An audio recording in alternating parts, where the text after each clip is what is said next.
இவ்வளவு ஒவ்வொருத்தனுக்கும் ஒவ்வொரு ஜாதிக்கும் ஒருத்தன் அடி கீழே இறங்கி நடக்கணும், ஒருத்தன் கொடையை மறைச்சிட்டு நடந்து போகணும். நம்மளுக்கெல்லாம் இங்கே தீண்டாமைன்னா அங்கே காணாமை, கண்ணில் கூட பார்க்கக்கூடாதுங்க. இப்போதான் விவேகானந்தர் வெறுத்து போய் இது ஒரு பைத்தியக்காரர்களின் தேசம்னு கேரளாவை சொல்றார். இந்த ஆலுமுட்டில் கோவிந்தன் சாணாருடைய மகன் ராகவன் அந்த ஒடுக்கப்பட்ட மக்கள் தான் காப்பாற்றணுன்ட்டு அந்த வள்ளத்தில் ஒவ்வொருத்தரையா தூக்கி ஏற்றி கொண்டு போய் காப்பாற்றிட்டு இருக்கிறாரு. இவர் இங்கே வைக்கத்தில் போராடிட்டு இருக்காரு கோவிந்தன்.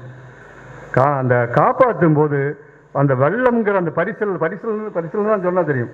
அந்த வள்ளத்தில் ஏற வந்த ஒரு ஆள் அவர் கையை கொடுக்க அவர் இழுத்து உள்ளே போட்டுறாரு. இவர் வந்தாரு. அந்த ஒரு இளைஞன் மிகச்சிறு வயதிலே செத்து போகிறாரு.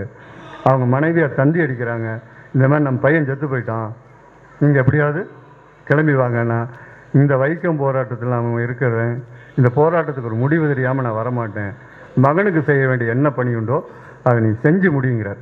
அதே மாதிரி அருவிப்புறம் இதில் அவர் ஒரு சிவன் கோயில் உருவாக்குறாரு. அப்போ அங்குள்ள பிராமணர்கள்லாம் கொந்தளிச்சு போய் யோ நீ என்னையா சிவன் கோயிலை வைக்கிற, நீ ஈழவன் தானேங்கிறப்போ, ஆமாம் இது ஈழ வச்சுவேன், நம்பூரி சொன்னா நீ போய்க்கோங்கிறார். சாமி நான் செத்ததுக்கப்புறம் புதைக்கிறதா எரிக்கிறதான்னு கேட்கான். ஏன்டா என்ன கேட்டு கம்முனை அரைச்சிடுங்கிறாரு. என்னையா அரைச்சிடுங்கிறாருன்னா, ஆமாம் நீ செத்ததுக்கப்புறம் உனக்கு என்ன வைக்கவா போதும், ஒன்றும் இல்லைல்ல, நீ மெஞ்சரத்தில் கூட்டி அரைச்சி தென்னம்பிள்ளைகளை கூட்டினா தென்னம்பிள்ளை நல்லா வளருண்டாங்கிறார். இந்தியாவை பற்றி சொல்லும்போது அவர் ஒரு தென்னிந்தியாவிலே கேரளாவின் நிலைமை எப்படிப்பட்டது என்று நம்ம எல்லாத்துக்கும் தெரியும். இன்றைக்கும் கூட சோழி ஒளிக்கு பார்த்துட்டு பிரசன்னம் பார்த்துட்டு இருக்கிற ஒரு மண்ணாக அது இருக்குது. இங்கே கோயில் நுழைவு போராட்டங்கள் காலங்களாகட்டும், அல்லது மற்றபடி பெண்களை வழிபாட்டு உரிமைக்கான போராட்டங்களாகட்டும், வழிபடும் உரிமைக்கான போராட்டங்களில் தமிழகம் எந்த அளவுக்கு முன்னாடி இருந்துச்சு. ஆனால் இன்றைக்கி கேரளா எவ்வளவு கவனத்துக்குரியதாக இருக்குது இன்றைக்கும். அப்போ இந்த ஐயா நாராயணகுரு அடிகள் எவ்வளவு 1800 பாடுபட்டிருக்கணும், இந்த மனிதர்களை மாற்றுவதற்காக அவர் என்ன பாடுபட்டிருக்கணும் நம்ம இன்னத்து நபர்லேருந்து பார்க்காம அந்த கடந்த கால நூற்றாண்டுகளுக்கு முன்னாடி இருந்து அதை பார்க்கும்போது தான் ஐயா நாராயணகுருவோடையது வரணும். இதில் படிக்கும்போதெல்லாம் நான் மற்றவங்களாம் அதை பேசும். ஆனால் நாராயணகுரு பக்கபலமாக இருந்த அடிகளாருக்கு மிக மிக பக்கபலமாக இருந்த துணை இராணுவமாகவே பணியாற்றிய மனிதர்கள் முக்கியமானவர் டாக்டர் பல்பு.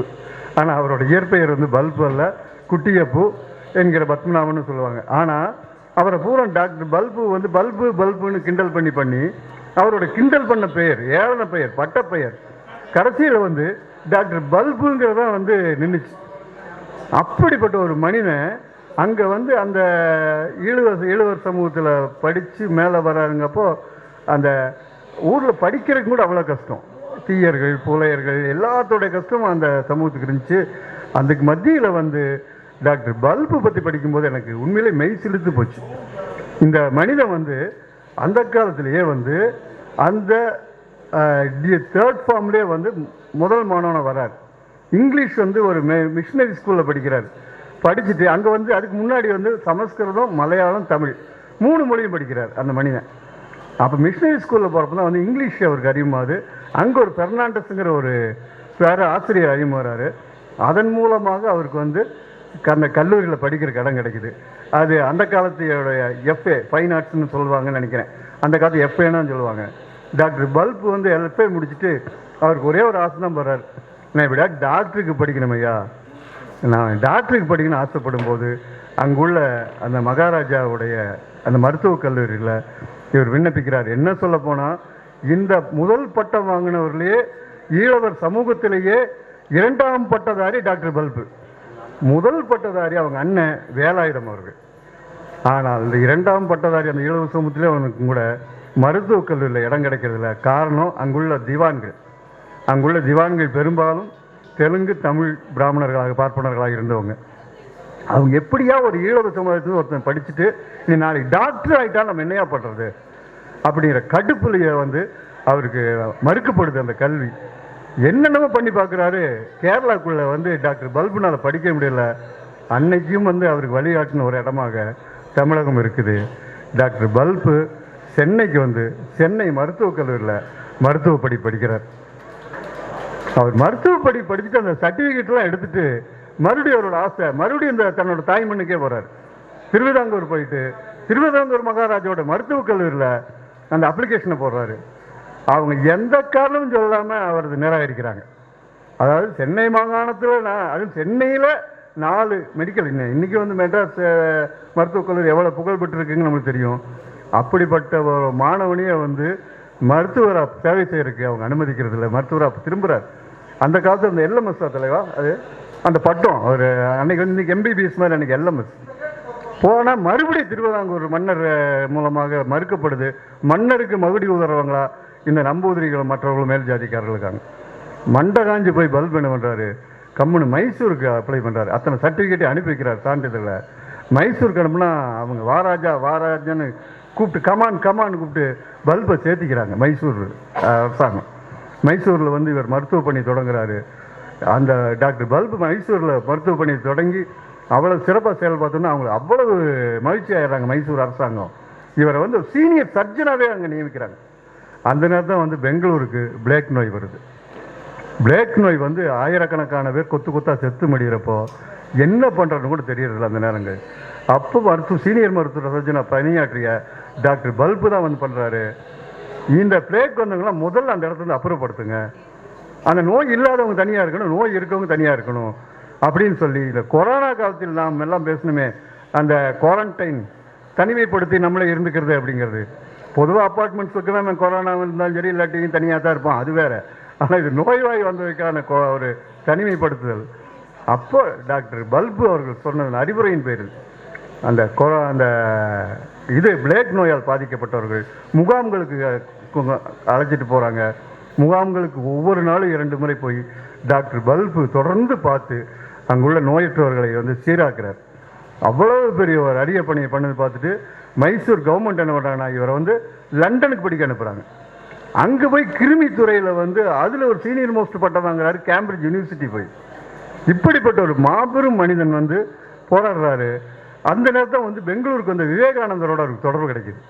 விவேகானந்தர் இவர் உள்ள ஆற்றலை இதெல்லாம் பார்த்து அவர் மலைச்சு போய் என்னையா இப்படி ஒரு மனசு இருக்கிறானான்னு அப்போ சொல்கிற தலைவரை, நீங்கள் பார்க்குற மாதிரி இல்லை, என்ன மாதிரி இல்லை, கேரளா முழுக்க அங்கே ஒரு மார்க்கமான ஆளுகு தான்.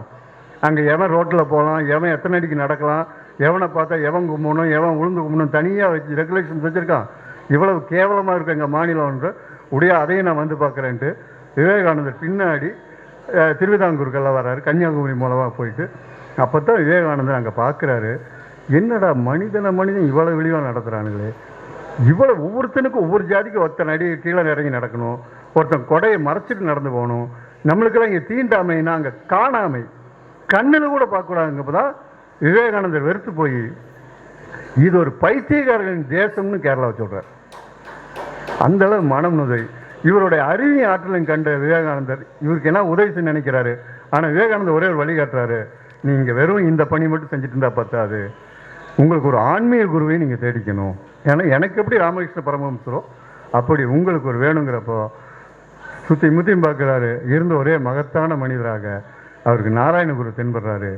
நேரடியாக நாராயணகுருவுடைய அறிவிப்புறம் அந்த மடத்துக்கு போகிறார், தன்னை சீடனாக ஏற்றுக்கொள்ளும்படி பண்ணுறாரு. இதுக்கு மத்தியிலையும் அவர் வந்து டாக்டர் பல்பு வந்து என்ன பண்ணுறாருன்னா அந்த ஈழவு மக்கள் மற்ற எல்லா ஒடுக்கப்பட்டவங்களுக்கான ஒரு மலையாள மெமோரியல் ஒன்று உருவாக்குறாங்க. அவங்க தான் பெட்டிஷன்ஸ் வந்து கேரளா அரசாங்கத்துக்கு போகிறாங்க, திருவிதாங்கூர் சமஸ்தானத்துக்கு போடுறாங்க. அந்த மலையாள மெமோரியல் என்ன ஆயிடுதுன்னா கடைசியில் அது மேனன் நாயர்களுக்கான மெமோரியலாக மட்டும் மாறிடுது. அப்போ அவர் நொந்து போய் பெட்டிஷன்கள்லாம் எங்கே அனுப்பணும், பிரிட்டனுக்கு தான் அனுப்பணும். பிரிட்டனுக்கு அனுப்பணுங்கிறப்போ வந்து அந்த நேரத்தில் வந்து விவேகானந்தோட சிஷியான நிவேதிதாவுடைய நட்பு இவருக்கு உண்டு. நம்ம டாக்டர் பல்புக்கு நிவேதிதா வந்து பரிந்துரை கடிதம் கொடுத்து லண்டனில் உள்ள எம்பிக்களிடம் சொல்லி இங்கே உள்ள ஈழவு மக்களின் துயர் உடைக்கிறதுக்கும் மற்ற புலையர்கள் தீயர்கள் எல்லாத்துக்குமான துயர் உடைக்கிறதுக்குமான இதை பண்ண சொல்கிறாங்க. அப்படிப்பட்ட ஒரு மாபெரும் வரலாறு டாக்டர் பல்புக்கு இருக்குது. அந்த அவங்க பல்பு தான் வந்து பின்னாடி வந்து இந்த எஸ்என்டிபின்னு சொல்லப்படுகிற அந்த நம்ம நாராயணகுருவுடைய அந்த இது உருவாருக்கே காரணமாக இருக்கிறார். ஸ்ரீ நாராயண தர்ம பரிபாலனா யோகம் வாங்க எஸ்என்டிபி. இன்றைக்கி எஸ்என்டிபி ஆக்டிவாக தான் இருக்காங்க கேரளாவை பொறுத்த. அதில் அது உருவாவதற்கு காரணமாகவே வந்து ஐயா அவர்கள் இருக்கிறாரு. அந்த அளவுக்கான என்ன கொடுமைனா இவனுக்கு பிரிட்டிஷ்காரன்கிட்ட அவங்க சொல்கிற காதலியே எடுக்கிறது இல்லை. இவனுக்கு இதெல்லாம் ஒரு பிரச்சனையா, நம்ம இதில் ஊவாரியும்னு கேட்போம், அவன் வந்து அவ்வாரியும்னு கேட்பான், நம்ம இதில் ஊவாரியும்னு கேட்போம். ஏன்னா அவ்வாரியும்னா நல்லா இருக்கான்னு அர்த்தம், ஊவாரினா என்ன ஜாதின்னு அர்த்தம். அவ்வளோ விவரமானு நம்ம பயலுங்க. இவனுக்கு கை கொடுக்கலாமா வணக்கம் போடலாமான்னு தெளிவாக தெரிஞ்சவனுங்க. ஆக பிரிட்டிஷ்காரங்காலையும் ஏறுறதில்லை.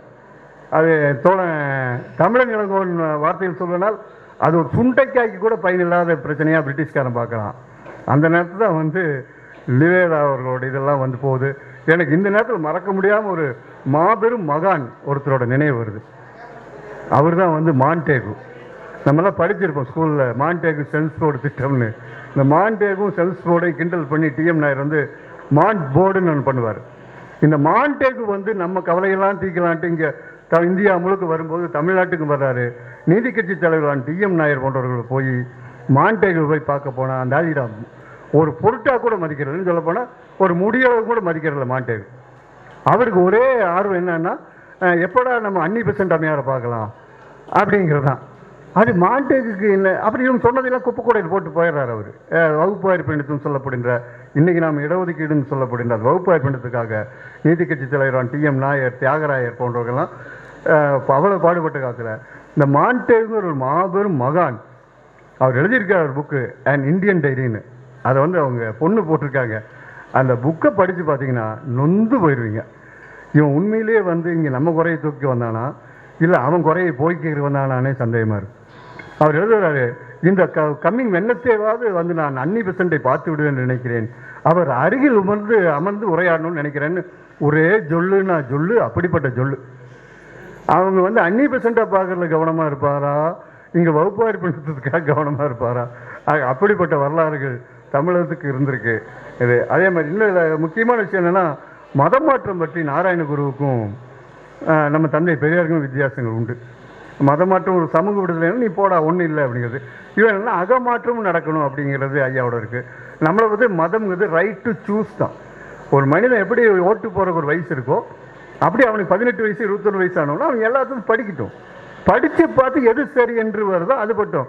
எங்கள் அப்பா வந்து காக்கா தேக்கால் இருந்தார், அல்லது அந்த காலத்தில் ஏதோ ஒரு கட்சியில் இருந்தார், அல்லது இன்னைக்கு இருக்கிற தாவேக்கா இருந்தாலும் நான் தாவேக்கா ஆயிட முடியாது, நான் காக்கா தேக்கா ஆயிட முடியாது. எங்கள் அப்பா எப்படிங்கிறக்கா நான் அந்த ஜாதி ஆயிட முடியாது. ஆக மதம் என்பது ரைட் டு சூஸ். அவன் எல்லாத்தையும் படித்து பார்த்து இது சரின்னு பட்டால் அதுக்கு போகணும். ஆனால் இந்த மதம் என்பது பிறப்பு வழிபட்டதாக இருக்குது. பெரியார்கிட்ட போய் கேட்டாங்களாமா, ஐயா நீங்கள் எல்லாம் மதம் வேண்டாங்கிறீங்க, நீங்கள் ஏதாவது ஒரு மாற்றாக சொல்லணுமில்ல. ஐயோ என்னையா சொல்கிறது, மதம் உருப்படாதையா உங்களுக்கு ஒன்றும் பயன்படுற போகிறத நீ அதனால் நாசமாக தான் போக போகிறேங்கிறார் பெரியார். இல்லைங்கய்யா மதம் இருக்குல்ல, மதம் இல்லாமல் எப்படியா மனிதன், அப்போ அந்த மதத்தை எடுத்துட்டா நம்ம அந்த இடத்துல என்னையா வைக்கிறது அப்படின்னு. அட குழந்தை பேண்டு வச்சிருக்குங்கிறத அதை எடுத்து வலிச்சு போடுங்க, அதுக்கு பதிலாக அங்கே என்ன வைக்கிறதுன்னு கேட்குறேன் நம்ம பெரியார். இவங்களுக்கு ஒரு ஆல்டர்னேட் ஒன்று தேவைப்படுதுங்கிறத வந்து இந்த இதை பொறுத்தவரை மதத்தை பொறுத்து இருந்திருக்கு. அதே மாதிரி இதில் இன்னும் சொல்லப்படுற மிக முக்கியமான ஒரு போராட்டக்காரர் டிஆர் கிருஷ்ணசாமி ஐயர். டிஆர் கிருஷ்ணசாமி ஐயர் சொந்த ஜாதிக்கு துரோஞ்சல மன்னன். இவங்கெல்லாம் ஒரு பக்கம் ஒடுக்கிட்டு இருந்தா, டே நீ ஒடுக்கிறியா நான் அவங்களெல்லாம் படிக்க வைப்பேன்னு சொல்லிட்டு டிஆர் கிருஷ்ணசாமி ஐயர் அத்தனை தீயர் புலையர் எல்லா ஈழவர் அத்தனை பேத்துக்கும் கல்வி கொடுக்குற கல்வி நிறுவனங்கள் உருவாக்கி நடத்துகிறார். அவர் தான் வந்து காந்தியினுடைய சபர்மதி ஆசிரமத்தையும் வந்து டிஆர் கிருஷ்ணசாமியார் தான் நடத்துகிறார். அப்படிப்பட்ட ஒரு மகத்தான மனிதரை வந்து அந்த காலத்தில் கேரளாவில் என்ன சொன்னாங்கன்னா, இவன் ஒரு தீண்டப்படாத பிராமணன் அப்படின்னாங்க. தீண்டப்படாதவருங்கிறது ஒரு குறிப்பிட்ட அட்டவணை சாதின்னு சொல்லப்படுறத டிஆர் கிருஷ்ணசாமி ஐயரே வந்து இவன் ஒரு தீண்டப்படாத பிராமணன் சொன்னாங்க. ஆக அப்படிப்பட்ட வரலாறுகளை கொண்டதாக இருந்துச்சு. அதே மாதிரி ஜார்ஜ் ஜோசப் பற்றி நம்ம சொல்ல வேண்டியதில்லை. வைக்கம் போராட்டம் படித்தவங்க எல்லாத்துக்கும் ஜார்ஜ் ஜோசப் வரலாறு தெரியும். காந்தியோட குடுமையை பிடிச்சி ஆட்டினவர் ஜார்ஜ் ஜோசப், அதெல்லாம் இறக்கமே பார்த்ததில்லை. வைக்கம் போராட்டத்தினுடைய முன்னணி தலைகர்த்தா இருந்தவர் ஜார்ஜ் ஜோசப். ஆனால் அப்படி போராட்டம் மும்முரமாக போயிட்டு இருக்கப்போது காந்தி சொல்கிறாரு, நீ ஒரு கிறிஸ்துவனாக இருந்துட்டியா இதில் கலந்துக்கிற, இருந்து வெளியேறுங்கிறாரு. அப்போ என்ன பண்ண முடியும் போராட்டத்துக்கு? அன்னைக்கு அகாலி தளத்தில் சீக்கியர்கள்லாம் வந்து வைக்கத்தில் வந்து உணவுகள் சமைச்சு கொடுத்து அந்த அளவுக்கு உதவிட்டு இருக்காங்க. ஆனால் காந்தி சொல்கிறாரு, அவங்க போராட்டத்தை அவங்க தான் நடத்தணும்னு நொந்து போய் பதில் எழுத அனுப்புகிறார் காந்திக்கு. நான் இங்கே கோயில் நுழைவு போராட்டத்துக்காக வரவில்லை, சாலை நுழைவு போராட்டத்துக்கு வந்திருக்கேன். It is a civil right. இது ஒரு மனித உரிமைக்கான போராட்டம் ஒழிய மதம் சார்ந்த போராட்டம் இல்லைன்னு காந்திக்கு நெத்தியடியாக கொடுக்குறது வந்து அண்ணன் ஜார்ஜ் ஜோசப் அவர்கள். ஜார்ஜ் ஜோசப் பற்றி கடவும் காலச்சூடஞ்சேர்ந்து கூட ஒரு நல்ல புத்தகம் போட்டிருந்தாங்க. ரோசா என்ன மறையாத ஆளுமைங்களா, மறக்க முடியாத ஆளுமை ஜோசப்ன்ட்டு ஒரு நல்ல புத்தகம். அதே போல் இன்னொரு மனிதர் வந்து டி.கே. ரவீந்திரன். டி.கே. ரவீந்திரன் தான் வந்து கேரள பல்கலைக்கழக மிகப்பெரிய பேராசிரியர். அவர் வந்து இந்த வைக்கம் போராட்டத்தை நல்லா ஸ்டடி பண்ணி மிக பிரமாதமாக ஒரு புத்தகத்தை வந்து எழுதியிருந்தார். அது 8 furlong of freedomனு ஒரு அந்த புத்தகம் வந்துருக்கு. அந்த வைக்கத்தை பார்த்தீங்கன்னா வைக்கத்தில் பெரியாரோட பங்கை பற்றி குறிப்பாக அந்த டி.கே. ரவீந்திரன் வந்து, ஏன்னா நிறைய பேர் பெரியார் என்னையா பண்ணார், இந்த ஓரமாக அந்த போட்டிக்கிறது உட்காந்து டீ சாப்பிட்டு இருந்தாருமா, அந்த மாதிரி கதையோருக்கு நிறைய பேர் இருக்கான். ஆனால் உண்மையிலே வைக்கத்தில் பெரியாரோட ரோல் என்ன என்பதை நாம் எழுதுவதையிடும் அந்த மலையாள தேசத்தைச் சேர்ந்த பேராசிரியர் டி.கே. ரவீந்திரன் எழுதிய அந்த 8 furlong to the அந்த இந்த புத்தகம் இருக்கு இல்லைங்க, ஃப்ரீடம் 8 furlong of freedom புத்தகத்தை படிக்கும்போது நம்மளுக்கு தெரியவிடும். அதே போல் நண்பர்களே, எனக்கு மறக்க முடியாத ஒரு மாபெரும் ஆளுமைனா எனக்கு இதுவரைக்கும் தெரிஞ்சதெல்லாம் இல்லை சாமி ஐயப்பனை தான் தெரியும். ஆனால் சகோதரன் ஐயப்பனை பற்றி தெரியாது.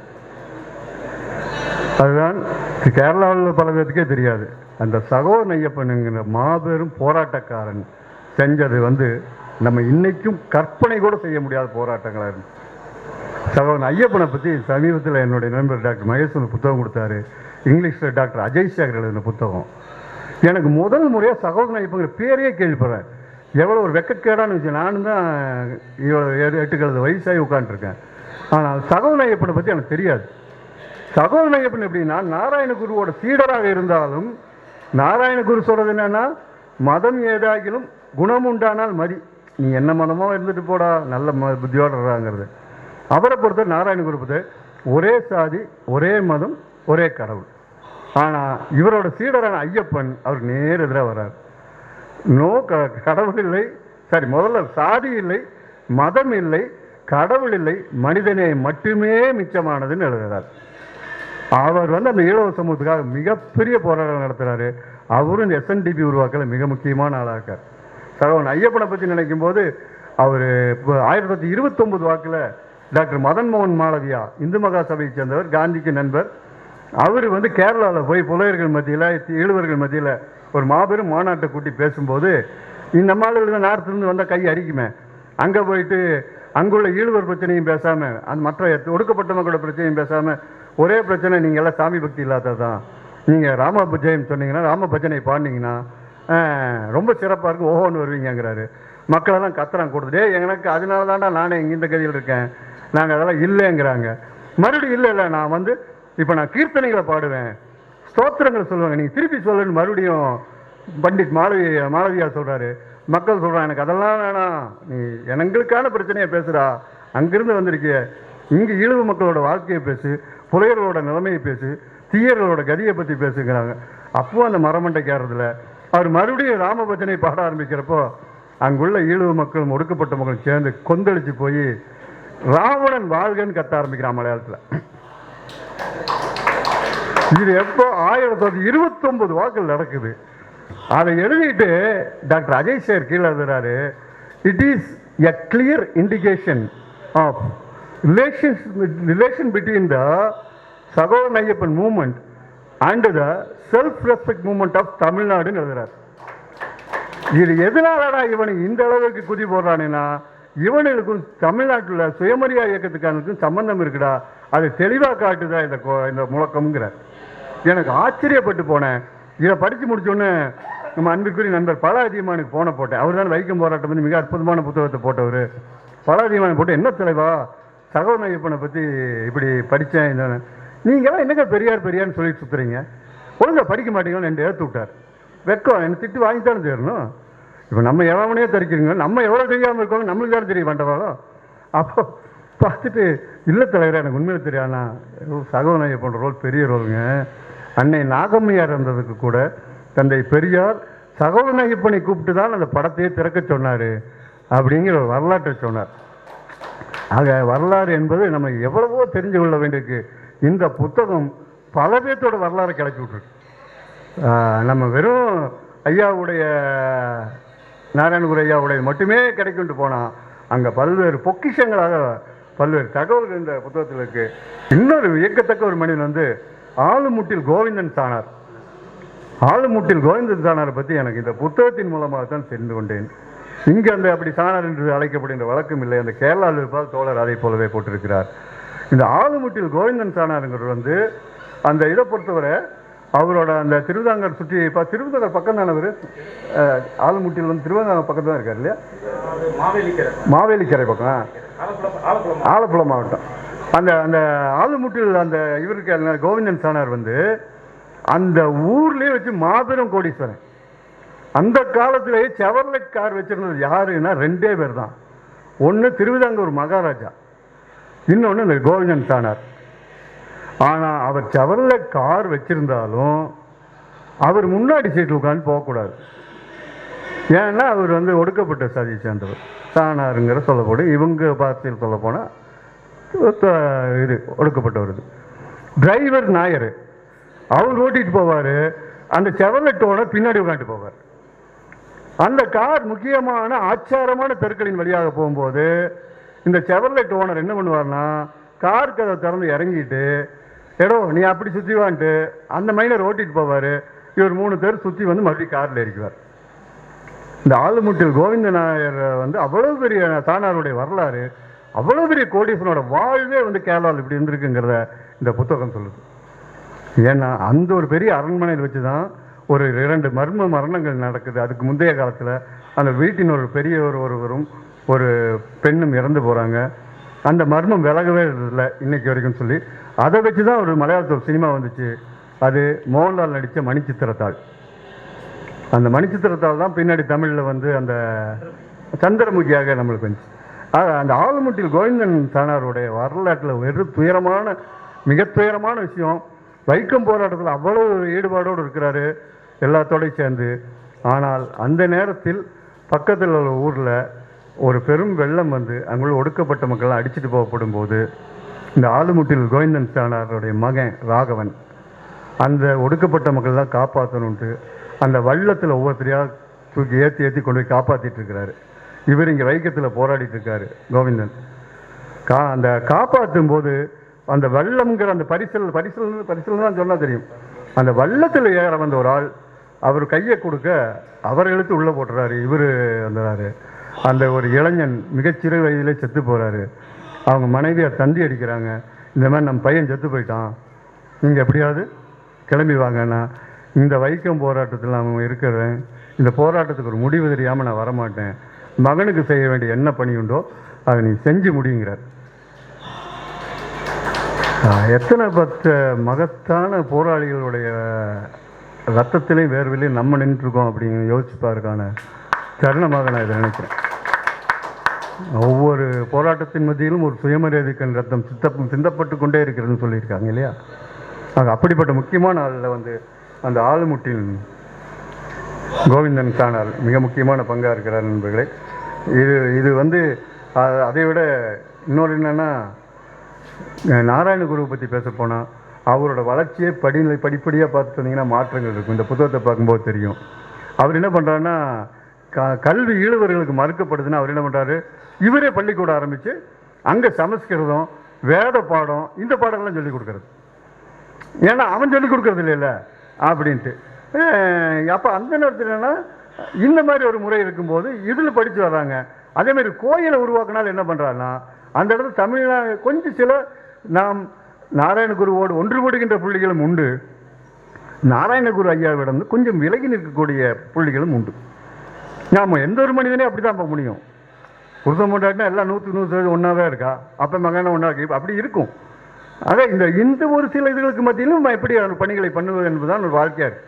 ஆக நாராயணகுருவை பொறுத்த என்னங்கிறாருன்னா, அவன் உன்னை வந்து சிவன் கோயிலுக்குள் இல்லையா, அவன் வந்து உன்னை விஷ்ணு கோயிலுக்குள் இல்லையா, நான் கோயில் கட்டுறேன், நானே சிவன் கோயில் கட்டுறேன், நானே விஷ்ணு கோயில் கட்டுறேன், அப்போ நீ இங்கே வந்துருங்கிறார். ஆனால் இந்த சகோதரன் ஐயப்பன் போன்றவர்களும் அந்த அதே போலவே நம்ம சி.வி. குஞ்சிராமன் போன்றவர்களும் வந்து நாராயணகுரை படிப்படியாக அவருக்கு துணையாக இருந்துக்கிட்டே அந்த தர்ம இதுக்காக பண்ணிட்டு SNDPக்கே ஒர்க் பண்ணிட்டு அவரை சரி பண்ணுற வேலையும் இருக்காங்க. எப்போ அவன் வேதத்தை சொல்லிக் கொடுக்கலாம், நம்ம ஏன் வேதத்தை சொல்லிக் கொடுக்கணும்? அங்கே என்னன்னா பள்ளிகளில் முழுக்க ஆங்கிலத்தை கொண்டு வரணையா, இங்கிலீஷை படித்தானா தான் இவன் அவனுக்கு போட்டியாக வந்து நாளைக்கு திருவாங்கூர் திவானா உட்காருவான், இவன் சமஸ்கிருதம் படித்தானா என்ன உட்காருவான்? இங்கே நம்ம கல்வியிலையும் இல்லை, வேலையிலையும் நம்ம கிடையாது. அப்போது கட்டாயமாக பள்ளிக்கூடங்கள் ஆரம்பிங்க, இவனுக்கு நல்லா இங்கிலீஷ் படிக்க வைங்கிற சொல்கிறாங்க. அப்போ நாராயணகுரு அவரோட கல்வி நிலையங்களில் அந்த வேதத்தை பாடமாக சொல்லிக் கொடு மட்டும் இல்லாமல் ஆங்கிலத்தையும் சொல்லிக் கொடுக்குற வழியை உருவாக்குறார். அவரோட வளர்ச்சி என்பதும் அவருக்குள்ள நடக்கிற மாற்றங்கிறதும் இந்த புத்தகத்தில் ரொம்ப நல்லா வருது. அதே என்னன்னா அவரு திருக்குறளை அழகா மலையாளத்தில் மொழிபெயர்த்திருப்பார். அப்படியே மலையாளத்திலேயே நம்ம எப்படி கற்க கசட கற்பை கற்றபின் விற்க அதற்கு தக நக்கல் அடிச்சுட்டெல்லாம் பண்ணிருப்போம். ஆனால் அந்த மாதிரி இல்லாமல் இவர் மலையாளத்தில் அப்படியே திருக்குறளுடைய மேலே எப்படி அந்த 2 வரிகள் இருக்கோ அதே அளவுக்கு அதே இதுக்கு தக்கபடி மலையாளத்தில் இதெல்லாம் இந்த புத்தகத்தில் தோழர் பதிவு பண்ணியிருக்கிறாரு. அதில் என்னன்னா ஐயா நாராயணகுரு நிறுவிய கோயிலுங்கிறது ஒரு 31, அதில் 29 அவர் உருவாக்கிய கோயில்கள். அது கேரளாவில் 29, தமிழ்நாட்டில் 2, கர்நாடகாவில் 1 இருக்குது. அதே போல் மடங்கள்னு எடுத்துட்டா 18 மடங்கள். அது எல்லாத்துக்கும் பெரும்பாலான மடங்களுக்கு தோழன் தமிழன் இளங்கோ போயிட்டு வந்திருக்கிறாரு. அதெல்லாம் மிக அற்புதமான ஒரு இதாக இருக்குது. அதே மாதிரி அருவிப்புறம் இதில் அவர் ஒரு சிவன் கோயில் உருவாக்குறாரு. அப்போ அங்குள்ள பிராமணர்லாம் கொந்தளிச்சு போய் யோ நீ என்னையா சிவன் கோயிலை வைக்கிற, நீ ஈழவன் தானேங்கிறப்போ ஆமாம் இது ஈழ வச்சுவேன் நம்பூரி சிவன் நீ போய்க்கோங்கிறார். ஆமாடா சிவனே ஈழ வச்சு வந்தாண்டா அப்படிங்கிற ஒரு பொட்டில் அடித்த மாதிரி சொல்கிறாரு. அதே மாதிரி நாராயணகுருவத்திலையும் கூட சில சாதி வேற்றுமைகள் இருக்கிறது அவர் கவனத்துக்கு வருது. புலையர்களை அவங்க சரியாக நடத்தலைன்னு ஒரு இடத்துல போய் கேள்விப்படுறாரு. அப்போ சரியான கோவப்பட்டு புலையர்கள்லாம் யார் எங்கேருந்து வர்றாங்க, சரி நீ இப்போ அவனை ஒடுக்குனீங்கன்னா அப்போ உன்னை ஒடுக்கிறவனுக்கு ஒரு நியாயம் இருக்கும்ல, இது எந்த விதத்தில் சரி, இது தந்தை பெரியார் இங்கே எப்படி தமிழ்நாட்டில் கேள்விகளை கேட்டாரோ அதே கேள்விதான். உனக்கு சூத்திரப்பட்டம் போகாமல் இதாக பண்ண முடியாதா, நீ ஒடுக்கப்பட்டவனுக்கு எதிராக நிற்காத, நான் ஒடுக்கப்பட்டவர்களுக்காக எப்படி துணை நின்று முதல்ல அவரோட விடுதலை நமக்கு முக்கியம்னு சொன்னாரோ அதே போல் நாராயணகுரு பின்னாடி பிற்காலங்கள் சொல்ல ஆரம்பிக்கிறார். அதே மாதிரி ஒரு கட்டத்தில் என்னன்னா கோயிலாக கட்டினவர் ஒரு விஷயம் சொல்கிறாருங்க, அந்த வார்த்தையிலே படிச்சுக்க, இனி கோயில்கள் கட்டுறது போதும்யா, பள்ளிக்கூடங்களை கட்டலாம்டா, இங்கே கல்வி தாண்டா நம்ம தமிழ் இந்த மக்களை காப்பாற்றும் அப்படிங்கிற தீர்க்கமான முடிவுக்கு நாராயணகுரு தன்னுடைய பிற்காலங்களில் வர்றாரு. அதன் விளைவு தான் நாராயணகுரு, நம்ம சகோதரன் ஐயப்பன், அந்த நம்ம கோவிந்தன் போன்றவர்கள், மற்ற அதேமாதிரி கிருஷ்ணசாமி ஐயர் போன்றவர்கள்லாம் அன்று பாடுபட்ட நிலைவு தான் உலகம் முழுக்க பணியில் இருக்கக்கூடியவர்களாக கல்வி கற்ற மலையாள மக்கள் இருக்காங்க. இவர்கள் போட்ட விதை தான் இன்னைக்கு அன்றை போட்டு விதை தான் இன்னைக்கு இதாக இருக்குது. அது நாராயணகுருவோட வரிகளே சொல்லணும்னா கோயில் கட்டுன்னு போகிறவங்கிட்ட நமக்கு இஷ்டம் இல்லா, ஏன் வரும் இல்லா, கஷேத்திரங்கள் இனி வேண்டாம், ஜனங்களுக்கு இனி தொழிலும் வித்யாபியாசமும் விவசாய சாலைகளும் உண்டாக்கி கொடுக்கா, போங்கடா கிளம்புங்கிறார். நான் வரல, நீ கட்டின கோயிலுக்குன்னா கட்டிக்கோ, ஆனால் கல்விக்கூடம் கட்டுறியா நான் வரேன் அப்படிங்கிறது. இந்த போல புலையர்களுக்காக பாடுபட்டது. அதில் ஒரு நல்ல கட்டுரை ஒன்று பெரியார் தொட்டதும் நாராயணகுரு விட்டதும் ஒரு நல்ல கட்டுரை. இது வெறும் கேரளாவை பற்றின இதாக மட்டும் இல்லாமல் தமிழ்நாடு கேரளா பிணைஞ்சு ஒரு புத்தகமாக இருக்கும். அங்கே அவர் பண்ணிட்டு இருந்தால் இங்கே நம்ம டிஎம் நாயர் பட்டையை கிளப்பிட்டு இருப்பார். அது ஒவ்வொருத்தருக்குமான அந்த இது இருக்குது. அதே மாதிரி அவர்கிட்ட போய் சாமி நான் செத்ததுக்கப்புறம் புதைக்கிறதா எரிக்கிறதான்னு கேட்கான். ஏன்டா என்ன கேட்டு கம்முன்னு அரைச்சிடுங்கிறாரு. என்னையா அரைச்சிடுங்கிறாருன்னா, ஆமாம் நீ செத்ததுக்கு அப்புறம் உனக்கு என்ன வலிக்குவா போதும், ஒன்றும் இல்லைல்ல, நீ மெஞ்சிரத்தில் கூட்டி அரைச்சி தென்னம்பிள்ளைகள் கூட்டினா தென்னம்பிள்ளை நல்லா வளருண்டாங்கிறார். ஆக எந்த அளவுக்கு இந்த சடங்குகளுக்கும் இதுக்கும் ஒரு இதாக இருந்திருக்கான்னு ஐயா பிரஜாபதி அடிகளாரை பார்க்குறப்ப எனக்கு அதை சொல்லாம விட்டா அப்புறம் எனக்கு ஏதாவது கண்டன தீர்மானம் கொண்டு வந்துடுவார். நம்ம நாராயணகுரு ஐயா அவர்களுக்கு ஏறக்குறை 50 ஆண்டுகளுக்கு முன்பாகவே நம்ம ஐயா வைகுந்தர் மாபெரும் ஒரு புரட்சி உருவாக்குறாரு. இங்கே கடவுள் நீதாண்டா கடவுள், உனக்கு யாரும் கடவுள் இல்லை, உன்னை நீ வழிபடு அப்படிங்கிறதையும் ஐயா வைகுந்தருங்கிற முத்துக்குட்டி சுவாமிகள் 1800 துவக்கத்திலே பண்ணுறாரு. அவர் 1850 சொன்னது நாராயணகுருகள் பின்னாடி ஒரு இடத்துல கோயில் நிறுவும் போது அங்கே பெரிய சண்டை.